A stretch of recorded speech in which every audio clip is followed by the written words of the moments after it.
One more question. Right now, somewhere, a guy is standing in line at a gas station buying a pack of cigarettes. 30 seconds. Doesn't think twice. Doesn't know he's part of a habit that's older than the wheel, older than writing, older than the concept of a gas station having any reason to exist. Go back with me 12,300 years. Same basic instinct, wildly different setup. No convenience store, just a fire, a marsh full of ducks, and someone about to accidentally become the reason we know any of this happened. For decades, the oldest known evidence of tobacco use came from ceramic pipes in Alabama, dated to about 3,300 years ago.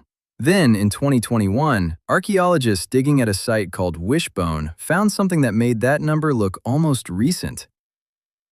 4 charred tobacco seeds in a fire pit, 9,000 years older than the previous record, older than the pyramids by roughly double. Agriculture didn't exist yet. Nobody was farming anything. You've got hunter-gatherers hunting ducks with stone tools, and somehow, before they'd figured out how to grow a single vegetable on purpose, they'd already worked out how to get high off a wild plant. Priorities.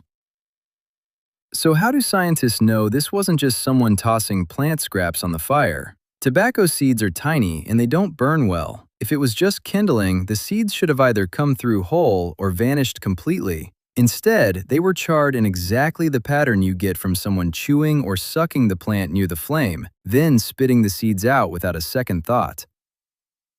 Somebody, 12,300 years ago, working tobacco leaves in their mouth like it's the most normal thing in the world. Which, to be fair, it kind of already is.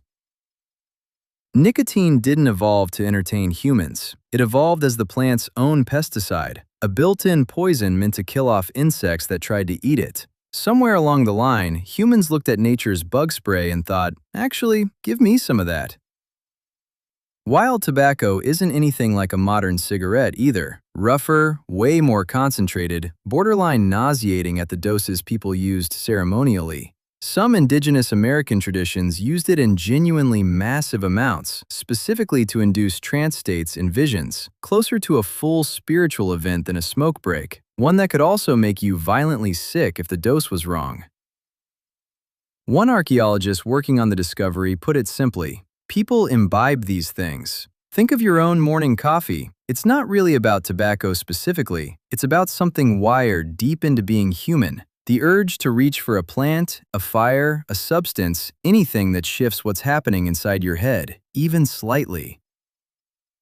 Real domesticated tobacco, grown on purpose as an actual crop, doesn't show up for another 4,000 years after this, all the way over in South America. For 4,000 years, people were getting the exact same effect from a wild plant they hadn't even bothered to farm yet. They found what it did first. The farming came later, almost as an afterthought.